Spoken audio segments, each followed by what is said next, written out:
My name is Shannon Stevens. I am 32 years old.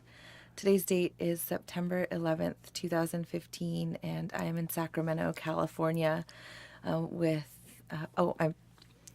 Donna, my friend, and I am her homeless advocate.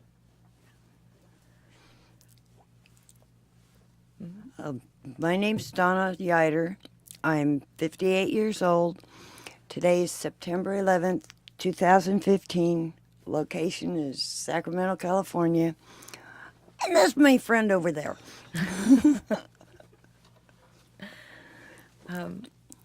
So, Donna, I know you were homeless in Sacramento for a really long time, but I would like to know first where you were born, and sort of where you came from before you landed in Sacramento. Can you tell me a little bit about that? Well, I could tell you a whole bunch about that. But I was born in Bremerton, Washington. We were evac'd out of Japan 4.5 hours, and my mom went into labor. So we made it to the United States and to the naval base, and that's where they hatched me out. The worst part about it was my mom wasn't supposed to get pregnant again. My father had the vasectomy, so I'm the divorce. Okay, well, it gets better. Because I am my father's spitting image, he couldn't deny me, so he adopted me back. That was just one of those wonderful things God does to you. And the Navy also paid for my grandmother to come from Germany to help raise the 4 kids in the family. I'm the baby. And that wasn't too easy. Grandma cooked for us. She kept the house clean. She babysat me from the time I was 15 months old. And she had some wild stories about me coming up and growing up, but she said worst thing she had was waking me up to feed me. And a doctor told her straight up, as long as she's eating, let her sleep. So I slept pretty much the first maybe 3 years of my life. But my grandma raised me Christian, but she said to choose a religion that I could fit into, not one that was just something everybody else did. So I got to go to a lot of different church functions and things. We lived in a very small town with a population of 2,050, I think, if I remember right. But we were still in a rural area, so the biggest town was Bremerton, and that was 10 miles out. And we didn't do that very often, that I remember. Gosh, the town I was raised in was called Sunny Slope, and it was just an awesome place to live. It was all trees, canyons, just on the far side of the biggest canyon, they had a horse farm. Most of the horses came from the races and from rodeos, and they let us ride them. It was so funny because you can lead a horse to water and then you get thrown in. That was my first memory of riding a rodeo horse. Was he ran all the way to that pond, man. I thought he was going to jump in too, but nope, slammed his brakes. I hit first. How old were you first time you rode a horse? 7. Oh. But I remember that well. But we did a lot of things. Growing up in small towns, it's like the church is right down the street, the grocery store you have to get it in the car and go to. Doctors, you have to have a car. And I was 9 when I first got to drive because family situation where it was a hardship. And my sisters and brother were in school already, and I'm the only one at home during the time doctor's appointments and stuff were set up. So I made sure Grandma got to the doctor's appointments. But that was pretty neat because we're so rural out there. The permit I had was actually just my name, my phone number on it at the time. I never understood that one, but it was pretty neat growing up there. What was the car that you drove when you were 9? It was one of those Chevy station wagons with the wood on the side and the door that opens both ways. Sure. I banged my knee on that dang door so many times. Oh, my Lord. Because you could open it from one side or you could lay it down in the middle. I'd go to open it and I'd be right in the way and bang myself on that thing all the time.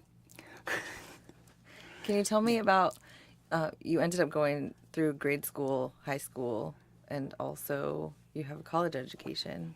Well, we have a way we can tell you that one. Because I was married at the age of 13 and a half, I was adopted by my father-in-law to be so that I could be married in Sealy. No, it was Wichita Falls, Texas. Yep, that's what it was. That was real interesting. I'd run away from my foster homes about 6 times. But I always called and told my dad I was okay, no matter where I was. My mom sent the cops on me one time, and it was just like God said, move. And I moved to the next town. I'd been working in a garage. That was one of the things that my dad raised us. Girls and guys could do everything. Everything from house cleaning to mechanics. And, ooh, that's how I got rid of my favorite dress my grandmother always put me in for Sunday school. I took the pin out of the bottom of the oil pan and, yay, don't have to wear that dress no more. Was that on purpose? Yeah, that thing was big and itchy, and you had to wear these crinolines underneath it, Yeah. and these pantaloons. It was crazy sending me to Sunday school in my Sunday best. Okay, we're going to be done with this Sunday best. Yeah, yep. That was the last time I had to wear that big white thing. So where did you end up after your first marriage? Because you're married at 13 and a half. Yeah, I was in Temple, Wairika, and Ryan, Oklahoma. Those places we moved. His father lived in Walters, Oklahoma. That's where the gas station was. Okay, we were repairing cars. And finally got me a baby brother. He was 6 whole months younger than me. Oh, my stars. That was interesting. 7 brothers. I married 7 brothers. You didn't tell me I was marrying 7 brothers. But it got real interesting there for a little bit. I learned how to cook and how to clean. I learned how to take care of myself and 7 brothers. Oh boy, that was fun. And when I got pregnant, I was 19. That was hilarious because they'd just bought a Shetland pony for the baby. Okay, hospital's 80 miles away. They bring the horse on the horse trailer to the hospital so I could show it to the baby. Okay, guys, you're crazy, but here's the baby. They named it Old Bill because it was like, I think, 15 years old. But she grew up.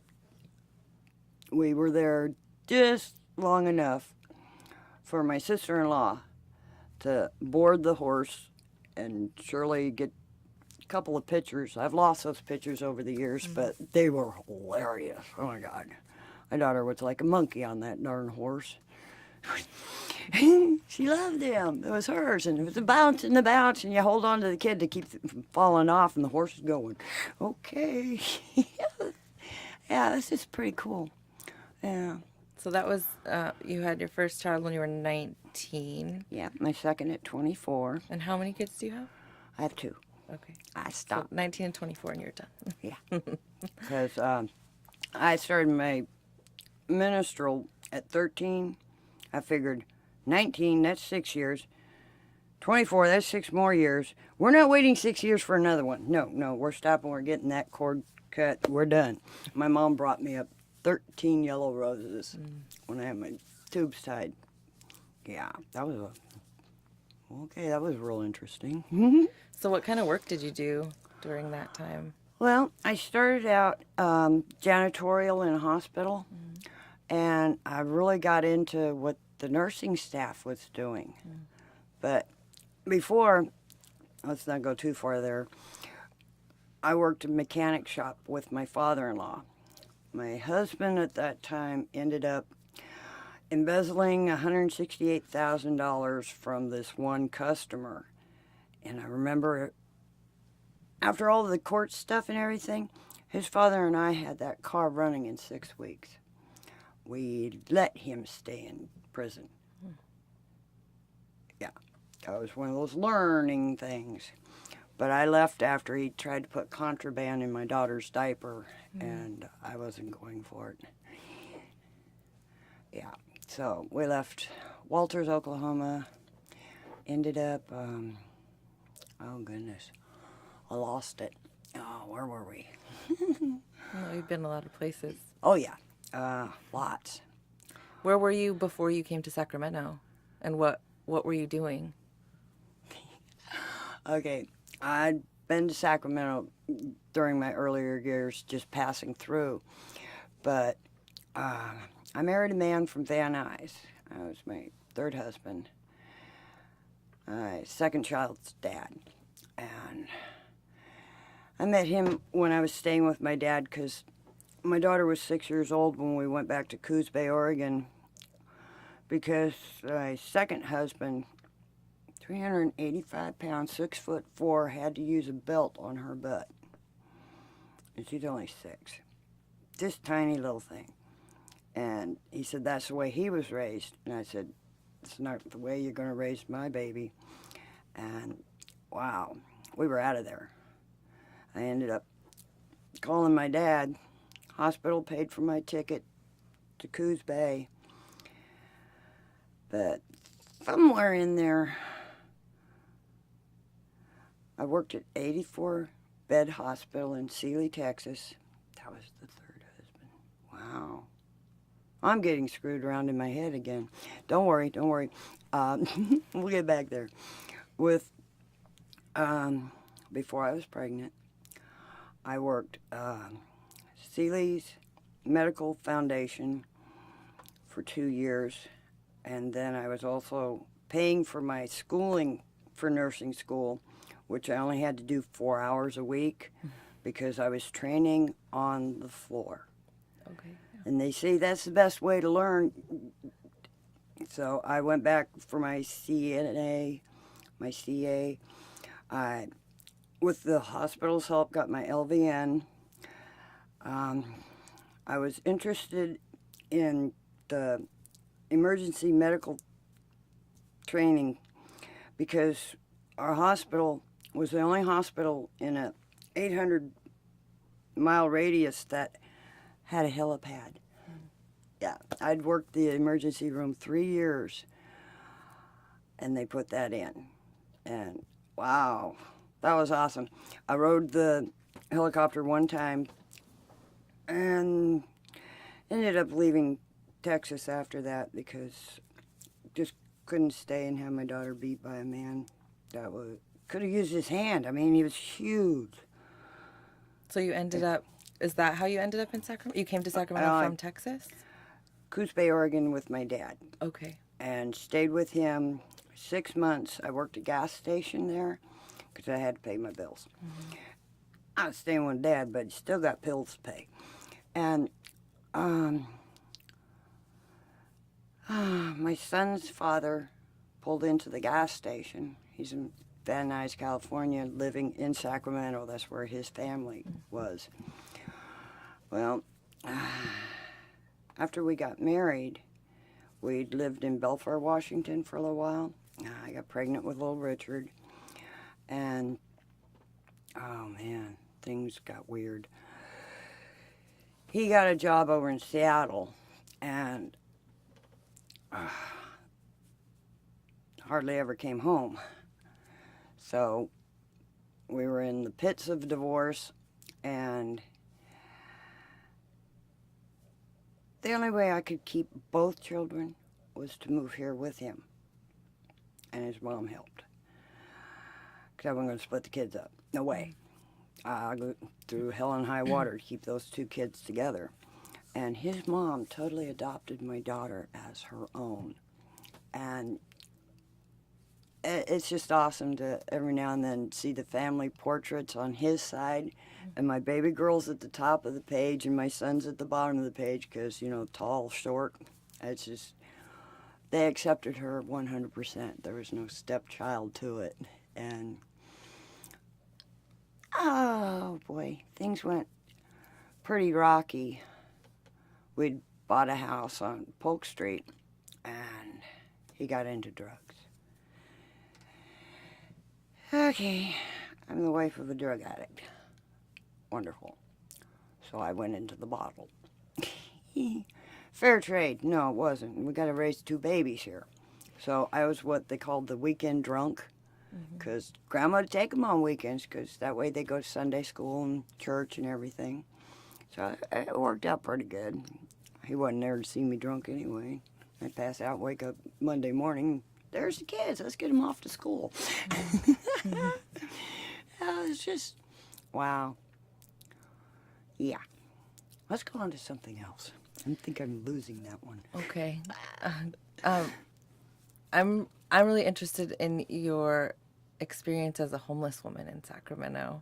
Oh, that was the best one. Yeah. So, do you want to tell me about that? Maybe how you ended up homeless and. That one's an easy one. Okay. The husband, that is the father of my son, him and I had bought a house. And this one's up on A Street. We only paid $39,000 for it down. We turned around, fixed it up, did the whole refab on it, and sold it for $139,000. So we were in the pits of him drug addict, me alcoholic. We got the divorce paid for out of that money and put money back for both babies in the bank through his mom so that he couldn't touch it and I couldn't touch it. Okay. Thank God. You always need stuff for school for kids. I mean, always. I mean, even a bike to go to school and back, you know, kind of thing. So at least we were good parents at the time. And, oh my God, it was wonderful. That house I had for about 3 weeks before it actually we paid, and I was able to move into an apartment complex. And the apartment complex, because there was so much infighting with the divorce, let me tell you, we lived in an apartment on, anyway, he ended up with his prostitute girlfriend doing dope in my living room when I walked in one day from work. So my kids are at the babysitter's, thank God, because he's not doing it with the kids in the house. I ended up going to jail for spousal abuse because he had blood on his elbow, and I didn't show any bruising till the next morning.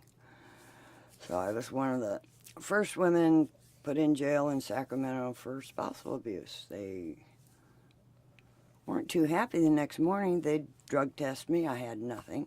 I wasn't even drunk. I was mad because he tried with 4 of his friends to go into my babysitter's house and take my children while I'm at work. Being she wouldn't let him in the house. I got a big babysitter, and she wasn't no fly-by-night, fall over, you know. She was a big woman, and I always trusted good people. And she was one of the best people I know in the world, because she said she pushed him out the door and slammed and locked it. He was not coming back in. And she said, I wanted to wait till you got home from work to see how you wanted to handle this. She had called me at work, and she said, no emergency. He just tried to come in, and I booted him out. I said, good. But I didn't bring the kids into the house because when I went in there, him and his prostitutes doing drugs, and I went off. I mean, I totally lost it. So at the time, I'd been selling this beautiful glassware, princess ware, worked for Princess House. That was good money. I was good at selling it. But I had it all over the house, too, and I swear I took every piece and threw it at him. I didn't miss a piece in that house throwing it at him. But they were down in the parking lot when the cops showed up. I was upstairs trying to clean up a little bit. I'm in a house dress, and I'm walking around barefoot with all this glass on the floor. So the cops knew I was crazy. They took me to jail because he had blood on his elbow, even after the babysitter told him and told the officers that's where that blood came from. So did you go from jail to you had nowhere to go? I woke up in the county jail in an orange suit. Yeah. Scared me to death because I haven't even been charged.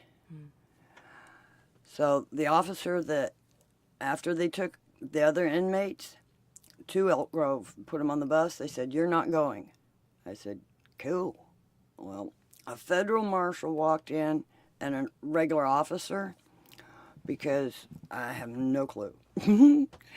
But they actually took me down into the medical ward. They did blood tests. They did pictures from head to toe. I had bruises because he beat me first before I even threw a piece of glass. But boy, I was mad. I came up mad. But they actually charged me with spousal abuse. Released me that same day in that sundress. I walked out on the 9th Street side knowing Fish and Loaves is down the street. I can get something to eat, calm down, find out where my kids are, all that good stuff. And I'm telling you, I had come into Sacramento at another time when my kids were smaller, and I met Sister Nora. That was awesome, because she helped me get my first apartment with the babies. Oh, wow. Yeah. Okay. Because she was just an awesome woman. And her and Lisa, wow. Lisa from Women's Empowerment? Yeah. Oh, okay. They were unloading groceries out of the back of the station wagon one morning when a drunk driver ran into both of them. Yeah. And I come around the corner about 5 minutes after that, and it just devastated me. Because she'd got me into the apartment, and the kid's a babysitter, and Shirley was in school. I'm not sure if Richard was yet. No, he was too little. But I'd come down every day and help him take the groceries in to Mary House. It wasn't Mary House back then, I don't know for sure. But I know it was Sister Nora's Soup Kitchen. That's what we called it. And she would serve food to... It started out 25 women, then 60 women, then 100 women. And we had to enlarge the location because, you know, you put that many ladies down to eat. And we got donations of picnic tables. And I don't know how it all ended up, but I'm guaranteeing you, God sent me to Fish and Loaves every time I needed them. And you were a regular there while you lived outside, not wearing any shoes. Oh, Barefoot Donna. Yeah, because when I met you the first time, which you probably don't remember, I was a volunteer with Tim Brown a very long time ago. You were introduced to me as Barefoot Donna. Is that because you left the jail without any shoes on? Barefoot all the way. Never wanted to wear another pair ever again in this life. When did you start wearing shoes? Well, I got a job at Fish and Loaves as the gardener. And because of their insurance clauses, I didn't want them to lose Fish and Loaves just because I stubbed my toe or something, you know, or a nail goes through it. But it's just one of the walks that God gave me to walk.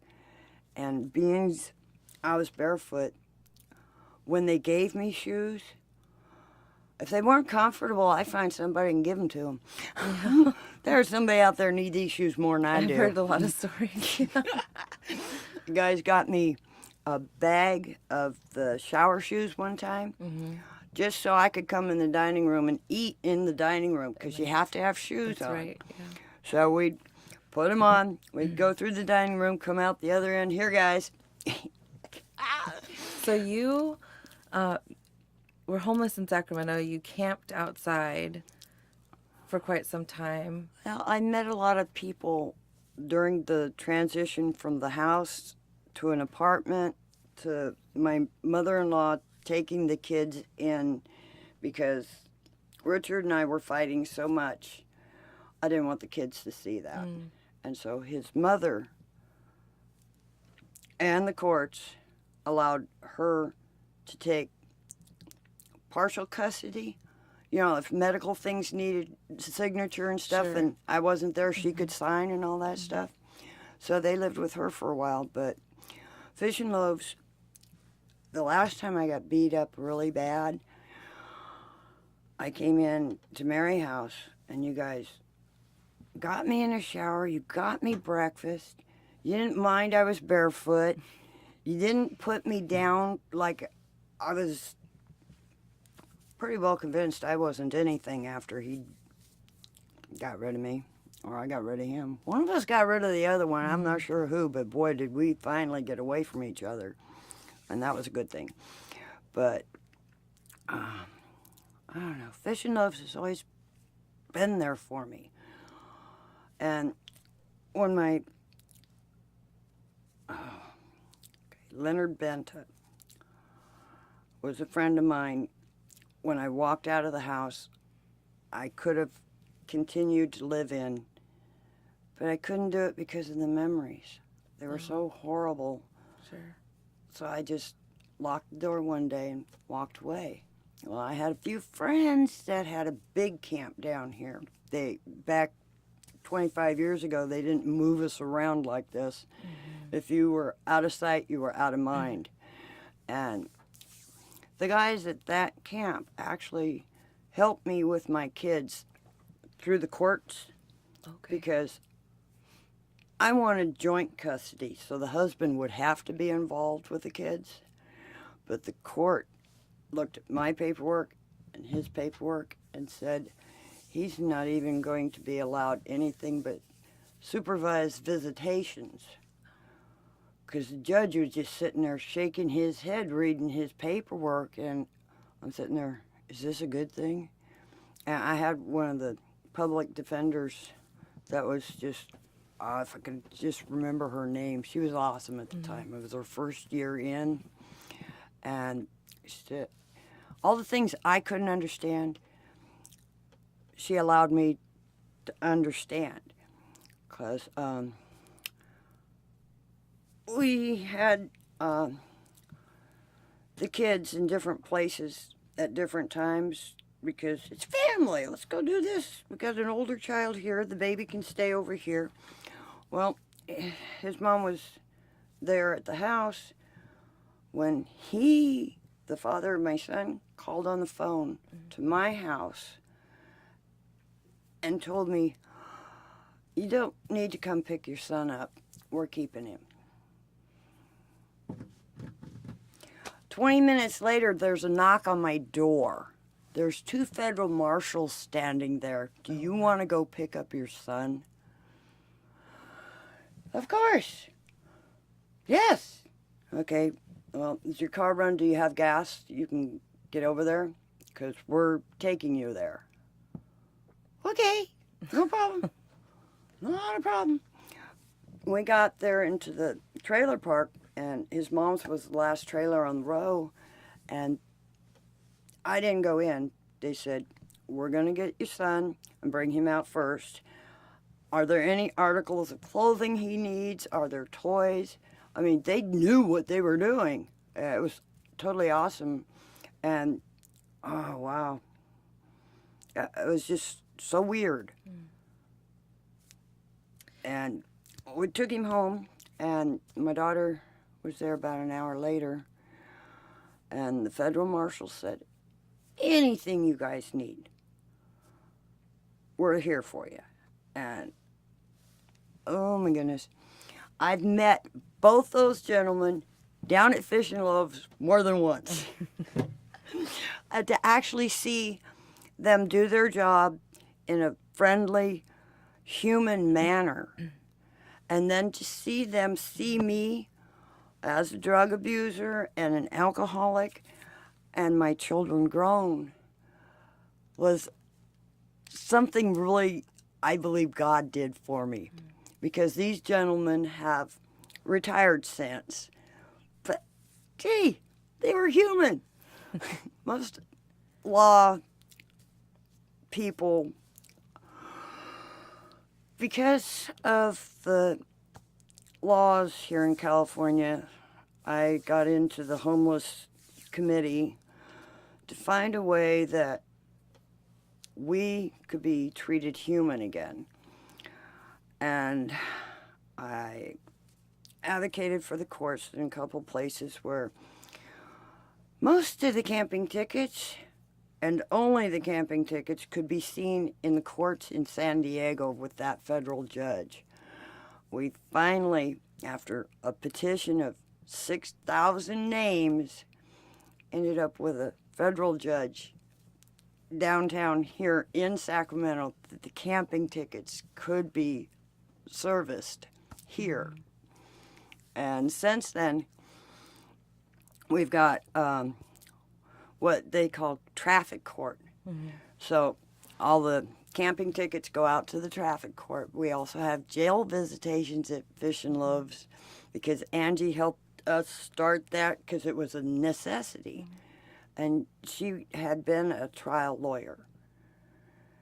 And God brought us people that we needed at the time for the advocacy to actually be put into. We didn't want the laws changed, just the way the cops governed those laws. We're not criminals to be homeless. We just don't live in a house. And now, so after those years of being outside, advocating while you're outside, you now live inside. At Sister Nora's place. At Sister Nora's. And I know, while we wrap up here, you're talking about having a lot of bad memories, but take a little bit of time to share with me some good memories, some things maybe about your kids or things that make you smile. Well, my daughter is a clerk with the CPS federal judge in Madeira. She gave me 3 grandchildren that I'm very pleased with. And a great-grandson, yay! She married a surgical technician, a 13th generation Stewart. Their last name's Savage. They have an 800-year-old castle in Scotland. I am not delusional. My son is a chief petty officer for the naval world, and I am so proud of him. He's on the Dwight D. Eisenhower right now, and he gave me 4 grandbabies. They're awesome. We jumped all in the Atlantic Ocean a couple of weeks ago together. I see my grandchildren do it. Grandma's doing it. Yay! I've had a wonderful life. I have no regrets for the simple fact God's given me a lot. And I'm a happy camper. Yay! Even if I have to live in a house. Can you, if there was something that you wanted, if someone asked you, what would you want your kids to know that maybe, or your kids' kids, or, generations and generations about Donna, like, what is it about Donna that you want people to know? That I believe there is kindness in the world. There are good people. You just have to look for them. And God will guide you no matter what. He's got a sense of humor. You will believe once you have his sense of humor laughing. It took me a while, but God's got me. And I know my kids are safe and happy and productive humans in this world. And they gave me 7 grandbabies that are going to be very productive in this world, and a great-grandson I love. And he's cute, but he's going to grow up too. I'm knowing in my heart of hearts going to be a civil engineer. I already know. And he's only 6. Donna, this was really great. Thank you so much for sharing your story. I'm so thankful for you and for the work that you do, for the inspiration you give to many homeless women in Sacramento. You're great. Thank you so much. Thank you for offering me this opportunity. I mean, I'm a happy human being, and I have a know lot of that's true. happy friends. Some days you guys have those down looks in your eyes, and I can always get you to smile or laugh, so I always feel better that you feel better. It's true. I can't always count on you to cheer me up. So thanks. Thank you so much.